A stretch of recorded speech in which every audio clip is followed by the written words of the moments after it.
Muy buenas tardes, yo soy Félix Gría, autoridad de la comunidad COM de la República Argentina y contento de poder estar aquí en Chiapas y participar en este evento tan importante que según me entero de que se hace anualmente y es una experiencia muy importante para nosotros que vivimos en un país que se cree que es muy democrático, participativo, pero estamos pasando lo mismo que acá, no sé si es lo mismo o peor.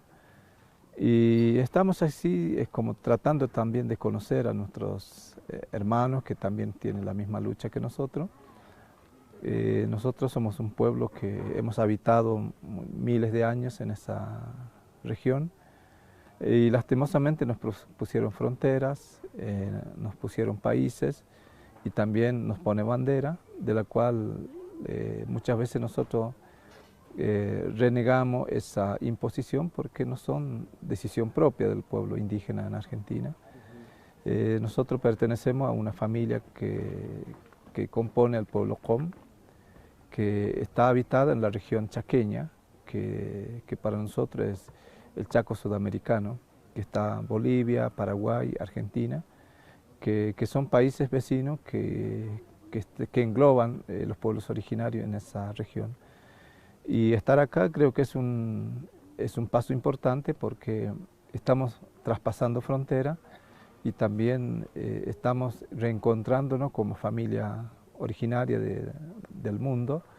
Y eso es muy importante y maravilloso que nos pasa hoy en día. Para nosotros es un proceso muy importante que estamos viviendo. Hemos empezado en el año 2010 y, o sea, no es en el 2010, sino que mucho más antes. Fue en el año 90 más o menos cuando hubo algunos momentos, una crisis importante en la Argentina donde los gobiernos se peleaban y aspiraban a ser gobernantes. Y tuvimos una crisis muy importante porque a nosotros el primer punto que para nosotros es débil es el tema territorial, que tiene que ver el tema de la subsistencia y también la práctica de las prácticas culturales que tenemos como pueblo, el tema de la recolección, la caza, la pesca y también la agricultura. Entonces a través de esta crisis que hemos pasado, entonces empezamos a repreguntarnos y ver qué podemos hacer.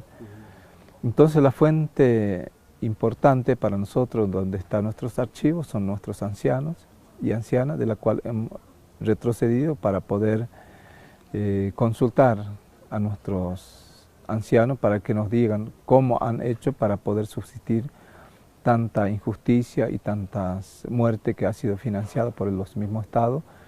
Y después nos relataron la forma de organización, de cómo eran, qué hacían y qué es lo que hacían para poder sostenerse en un momento tan crítico cuando estamos muy aislados ante la sociedad, porque en nuestra zona creo que empezó a ingresar los grandes colonos que venían de Suiza, de Hungría, Italia, Francia.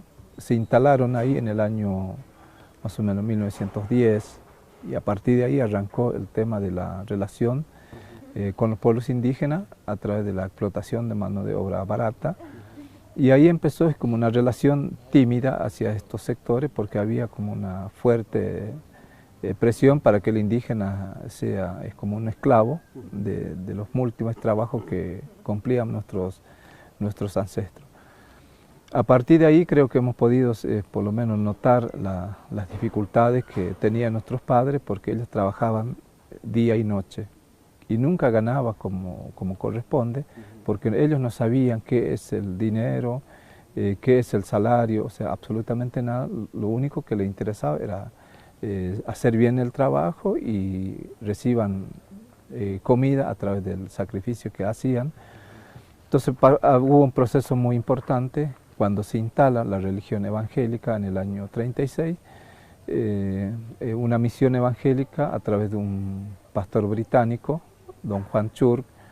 Entonces ahí el religioso lo que quiso era como civilizar a los indígenas imponer su creencia cristiana a través de condiciones de enseñarle de que Dios puede amar a sus hijos si creen en el Evangelio. Entonces aquel que no cree será condenado. Entonces es como una presión de que los indígenas sí o sí tienen la obligación de pertenecer a una religión. Y eso también fue un proceso de mucha resistencia, de la cual muchos de los indígenas pudieron salir de sus territorios para poder buscar mantener su propia forma de vida a través de la caza, la pesca. Entonces este hombre que empezó a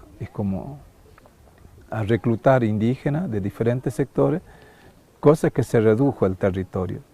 Entonces el misionero, le otorgó a la comunidad 10.000 hectáreas a través de un pedido hacia el gobierno nacional, y el gobierno nacional decreta en aquel entonces esta cantidad de 10.000 hectáreas para que sea habitada por la familia Com. Entonces esos procesos, los indígenas nunca le importaron el tema de las titularidades de las tierras, ni de los DNI.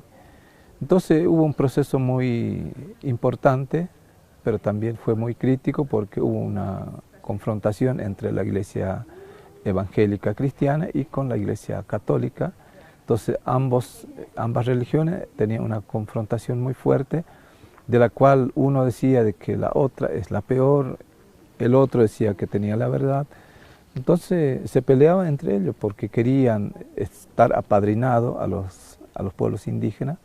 Entonces es un proceso que para nosotros desarticuló la unidad de los pueblos indígenas por dividir de que el que no era miembro de la iglesia no es hijo de Dios, y también no puede tener la bendición de Dios porque es un hijo del diablo.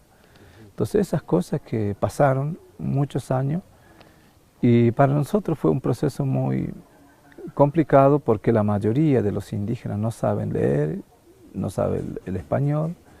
Entonces lo que se le enseñaba es como le llegaba fácilmente en la mente, porque era como una imposición constante de las charlas, de la evangelización con la Biblia. Entonces lograron obtener más o menos varias familias que aceptaron esta evangelización y se quedaron, y ahí le enseñaron a edificar sus casas, labrar la tierra, pero siempre trabajando para el misionero, no para la familia. Entonces ahí levantaron las casas, los templos para el pastor, las casas para el pastor. O sea, el misionero explotaba a los indígenas, enseñándole de que el trabajo es fundamental, y que el que trabaja, o sea, a través del sudor de tu rostro comerás el pan de cada día. Entonces el que trabaja le dan de comer, y el que no trabaja que se muera de hambre porque es un vago, haragán. Entonces rompe la pauta cultural de los pueblos indígenas. El indígena jamás va a decir que se muera un hermano cuando no tiene comida, porque el cazador, cuando va a recolectar miel o frutos o la caza, carne, cuando llega, lo que hace el cazador es repartir, y no quedarse con lo que consigue, sino compartir con toda la familia, y hasta quedarse con lo que queda para la noche, para comer. Entonces esa mentalidad del comunitario fue desplazada por la evangelización. Entonces se fue minimizando esa unidad, porque el evangelismo era muy fuerte, porque estaba acompañado por el tema de la presión con la policía, le controlaba cuando los indígenas empezaban a practicar sus rituales, danzas, cantos. Entonces la policía viene y lo reprime. Le prohibían a los chamanes, le prohibían porque dice que eso son prácticas diabólicas.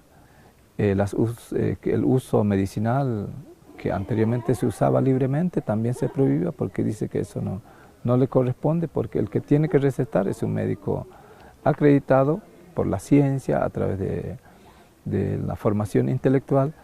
Entonces esas son cosas que fueron sufriendo los pueblos originarios en la zona de Formosa, Argentina, y eso pasaron en un proceso hasta en el año 77, cuando la dictadura militar empezó a gobernar en la Argentina, más o menos los militares querían incorporar a los indígenas a ser parte del país, pero siempre imponiendo sus reglas, de que a través de las reglas bien estrictas le daba trabajo a los indígenas, pero el que no trabaja lo agarran y lo meten preso. Entonces los indígenas, por miedo, empezaron a aceptar esa regla y pasaron, creo que desde el 73 hasta 78, ese proceso también fue muy duro porque muchos de los indígenas han sufrido tortura, persecución, cárceles, pero han podido salir de esa situación. Pero la diferencia es que el militar le daba más prioridad el reconocer que los territorios que ocupan ancestralmente los indígenas tenía que ser titulada a través de los institutos de colonización y tierra fiscal de las provincias que está en Formosa. Entonces ese proceso, que para nosotros también fue muy difícil, pero superamos, y así que fue la lucha. Así siempre es como hay un rechazo de la imposición, pero muchas veces los indígenas se someten a esto porque ya no saben a dónde ir, porque el territorio cada vez más se reduce, porque los territorios empezaron a privatizarse y el dueño del campo privado tenía las reglas de matar a los indígenas cuando encontraban cazando, pescando, recolectando, porque es una propiedad privada que el tipo que es dueño de ese territorio tiene la obligación de matar porque la ley lo ampara. Entonces muchos de nuestros hermanos murieron dentro de las áreas protegidas. Había un momento que se descuartizaba un indígena por buscar alimento en los montes, en busca de subsistencia, y el que denunciaba al indígena decía, no, si ustedes se metieron en un campo privado, que saben que el campo privado no se puede entrar sin permiso, porque los indígenas no pueden pedir permiso a los hombres, porque cuando el indígena entra en un monte, pide permiso el dios del monte, que se llama Huacholé. Si entra en la laguna, pide permiso al dios de la laguna, del agua, que es un Hueraiklec. Si ellos salen en el campo, le pide el permiso a un tal Oikyaek, que es una especie de líder espiritual que te permite a poder circular en medio de lo que se dice animales salvajes. Entonces, para poder relacionarse con estas especies, uno tiene que tener ese respeto y no desafiar. Entonces, le da más importancia que cualquier ser humano. ¿Por qué? Porque hay una relación directa de los pueblos indígenas hacia las especies que habitan en los montes, en las lagunas. Entonces eso se fue rompiendo por el tema de la imposición del cristianismo, que han podido desplazar estos valores culturales que han tenido los pueblos indígenas. Entonces pasaron muchísimos años, entonces la lucha de los pueblos indígenas en diferentes países del mundo hicieron que se reconozcan los derechos ancestrales de los pueblos indígenas. Entonces los gobiernos toman como una responsabilidad de garantizar la protección y las garantías territoriales de los pueblos indígenas, pero tiene que someter a las reglas del Estado. Si no estás dentro de un partido político que está gobernando, el Estado no te da la posibilidad de poder ser escuchado. Entonces es un proceso muy largo también, que los mismos indígenas, cuando lucharon para que se incorpore dentro de una constitución provincial, los indígenas tenían que estar haciendo asamblea, debates, discusiones de la política que se pretende incluir dentro de los estados. Entonces ahí se crea una ley que se llama Ley Integral del Aborigen, número 426, en la provincia de Formosa, Argentina. Y esa ley, la que supuestamente debería dar el desarrollo a los pueblos indígenas a través de la inclusión en la educación intercultural, la formación de los indígenas que ya están trabajando en el Estado, que avancen el tema de que sean médicos, abogados y otras profesiones. Y esto es una mentira, porque esta ley 426 se aceptó en el año 83. Pero vos te vas a revisar eso, dice, artículo no aprobado. Artículo tanto, no, o sea, no hay una voluntad política como para poder incluir dentro de las leyes que el Estado está trabajando para garantizar la vida de los pueblos. Cuando nos enteramos de esto, empezamos a trabajar y conformar una organización que se llama Comunidad Qom Potainapocna Nobogo, que es un nombre autóctono que fue puesto por los mismos ancianos. Potae es oso, Napocna, garra, y Nabogo es primavera, la garra del oso. Entonces empezamos a discutir por qué nos pusieron colonia la primavera. ¿Por qué? Es porque nos colonizaron el evangelismo, nos colonizaron partidos políticos, o sea, nos colonizaron nuestra mente de diferentes estrategias.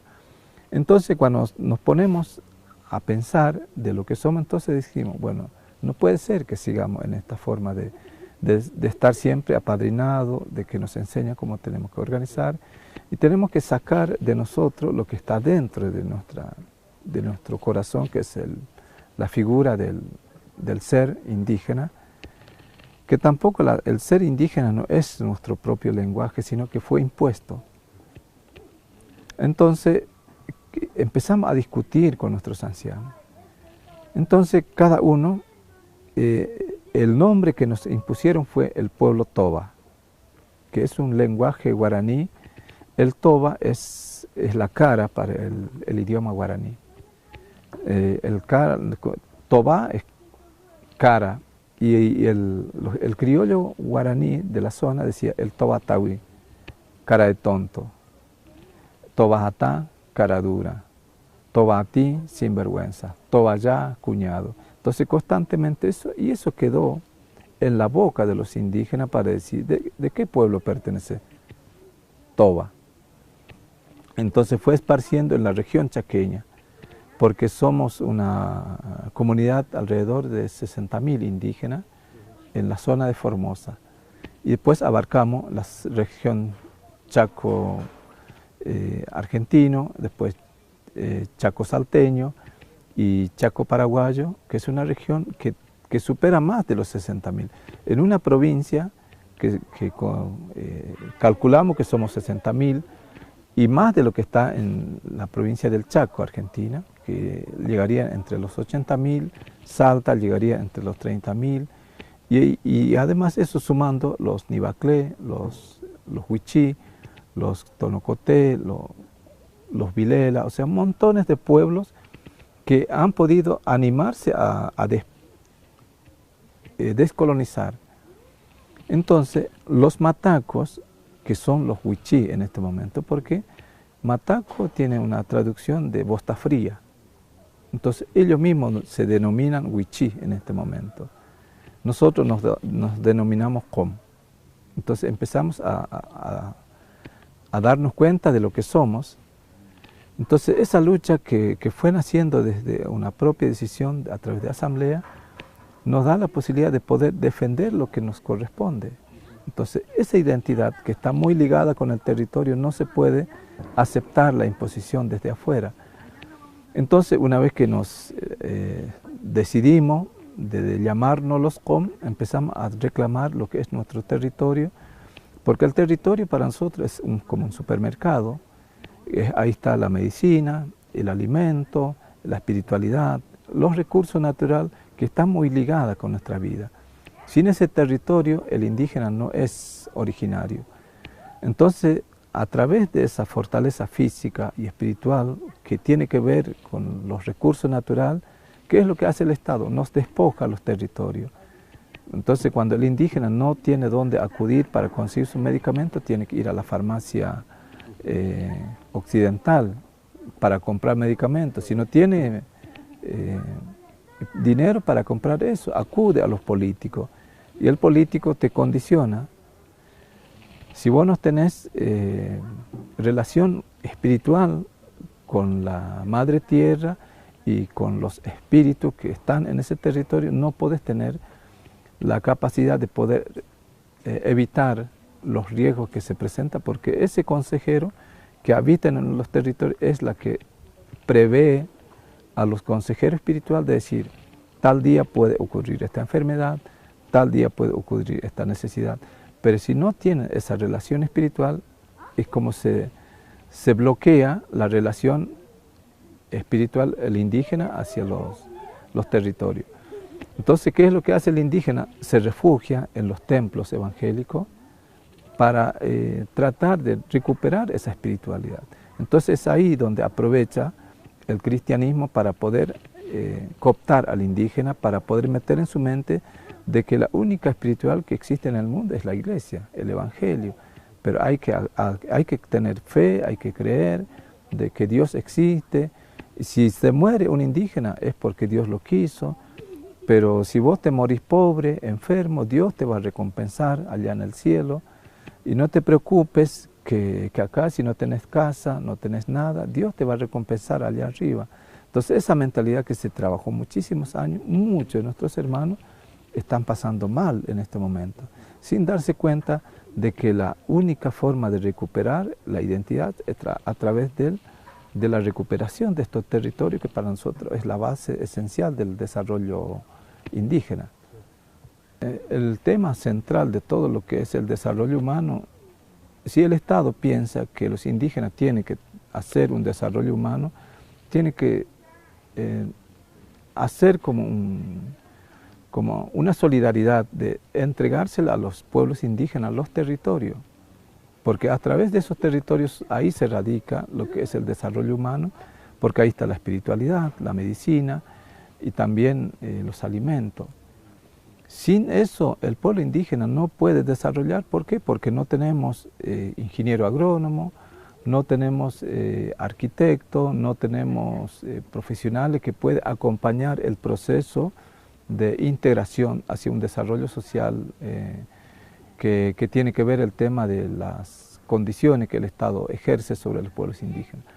Entonces nosotros lo que estamos peleando es que los Estados nos den esos recursos que para nosotros es fundamental.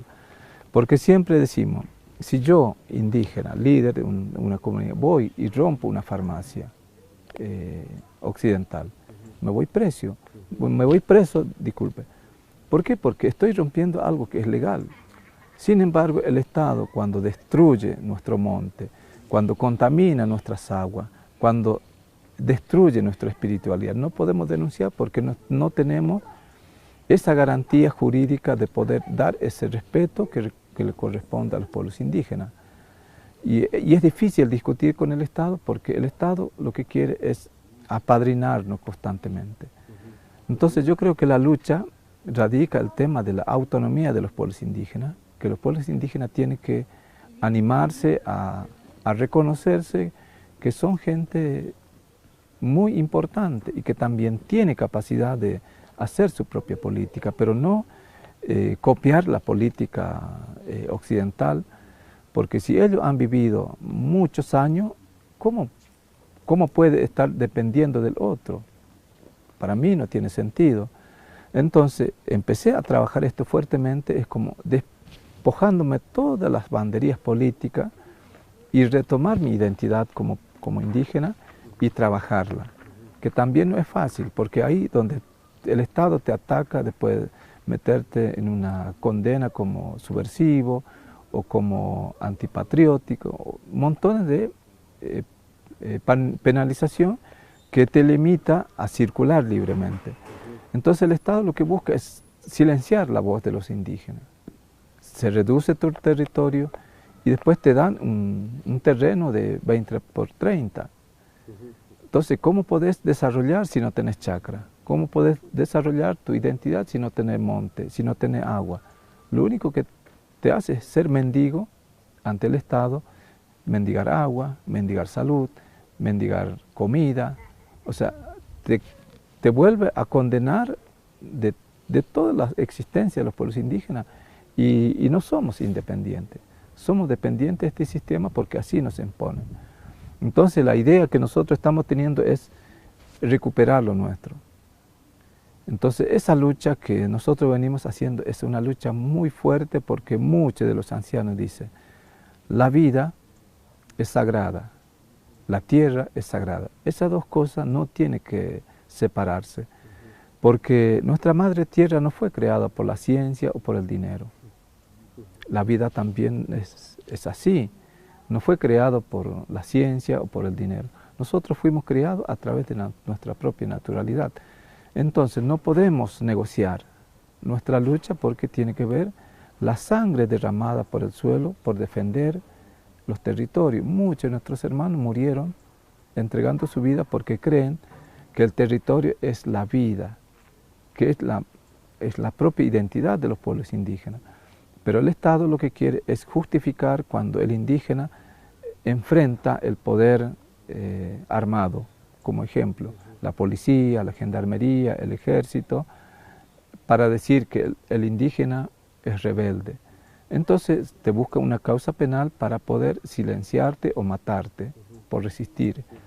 Entonces ese mecanismo, los hermanos cuando se organizaron, empezaron a poner en práctica lo que es su forma cultural.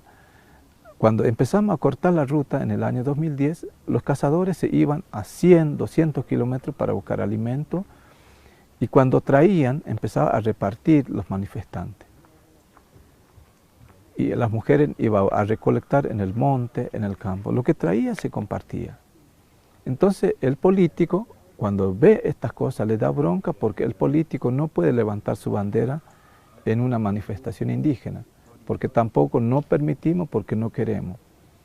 Ninguna religión puede decir, vamos a hacer una oración para que ustedes salga bien esta protesta. Nosotros no lo permitimos, entonces eso genera mucha bronca de las religiones, partidos políticos, ONG y también la policía. Y eso provocó muchísimas muertes. En un 10 años, para poder hacer un cálculo más, creo que es un cálculo que no es tan certero, en 10 años han muerto como 120 indígenas por tuberculosis, por desnutrición o por contaminación ambiental, porque la empresa sojera se mete en nuestro territorio avalado por el gobierno de la provincia. Entonces, ¿qué es lo que hacen los indígenas? Cuando sacan agua o juntan agua del techo, toman agua contaminada y ahí donde apura la enfermedad y se mueren sin asistencia médica. Entonces, cuando yo denuncio esto, el Estado dice que estoy mintiendo, pero cuando muere un indígena, los médicos ponen muerte natural, paro cardíaco o por accidente o suicidio, para poder justificar de no investigar estas muertes. Entonces, ¿cómo probás eso legalmente si no tenés herramientas? Solamente nos queda nuestra denuncia verbal con los medios alternativos. Así que no, la lucha nuestra no es una lucha que tiene que ver con aspiración de un poder político, sino lo que nosotros aspiramos es por la vida, que todos vivamos tranquilos, felices, en paz, en armonía con nuestra madre tierra y con los recursos naturales que nos rodea, y también respetar la vida de los demás seres que habitan en el territorio, porque ellos también necesitan de nosotros para poder ser el equilibrio de la naturaleza. Porque si nosotros, los seres humanos, que queremos también limpiar el mundo por querer explotar en agricultura, ganadería o minería, desplazamos a otras especies que necesitan también subsistir a través del medio ambiente. Entonces estamos haciendo lo mismo que el Estado.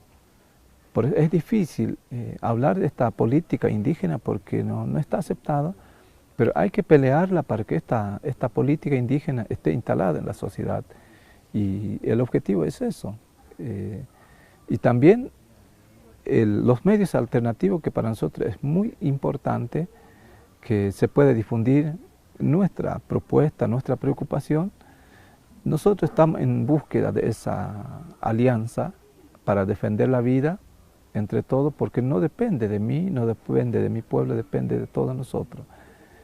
Entonces el requerimiento que nosotros queremos es la voluntad de todos y tiene que ser trabajado incondicional para que el mundo pueda tener una vida larga y que podamos heredar a nuestra familia un mundo sin mal, sin contaminación, y que nuestro futuro puedan tener una prolongación de vida y que puedan mejorar nuestra lucha a través de su propia participación y también su propia lucha que tiene que aportar también que lo que responde. Y bueno, Félix, un poco ya para cerrar, dos preguntas muy rápidas. Uno, ¿cómo nos hermanamos en estas luchas, en estos procesos que son paralelos muchas veces en toda Latinoamérica, al menos Sí. hablando, ¿no? ¿Cómo articulamos estas luchas? Y bueno, si quieres emitir algún mensaje para la gente que nos va a escuchar, Sí. para la gente que va a ver esta entrevista. Bueno, para nosotros, como pueblo originario, especialmente yo como autoridad del pueblo Qom, mi cargo es Qaraché, que es como una estaca que está sostenido por un consejo de ancianos, consejo de hombres adultos y mujeres, y hombres jóvenes y también mujeres jóvenes.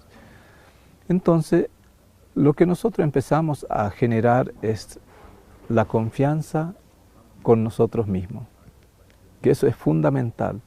Si yo tengo confianza conmigo mismo, puedo hacer lo que puedo, lo que está a mi alcance. Si yo tengo confianza, yo puedo confiar en el otro, pero el otro tiene que tener su propia confianza consigo mismo. Porque si yo confío demasiado del otro y no estoy confiando conmigo mismo, creo que no puedo avanzar, porque el otro siempre va a fracasar, porque sabe que me quiere seguir manipulando como si fuera un objeto. Entonces, esa unidad de alianza a través de la confianza mutua rompe cualquier mecanismo de imposición.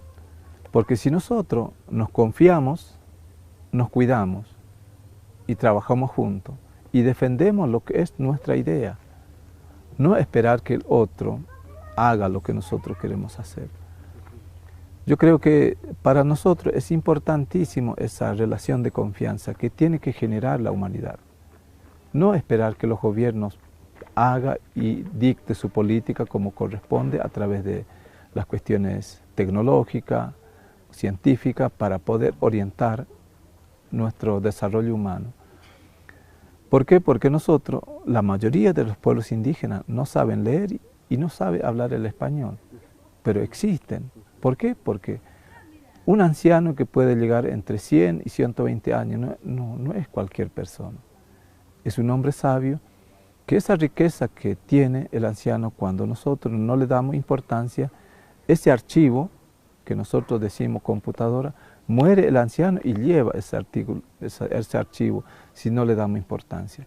Entonces perdemos la gran historia de nuestro pueblo. Por eso, si nosotros confiamos en nuestros ancianos y que ellos nos confían, creo que es la base central de poder superar cualquier barrera de imposición, de cualquier doctrina social que quiere imponer a la humanidad.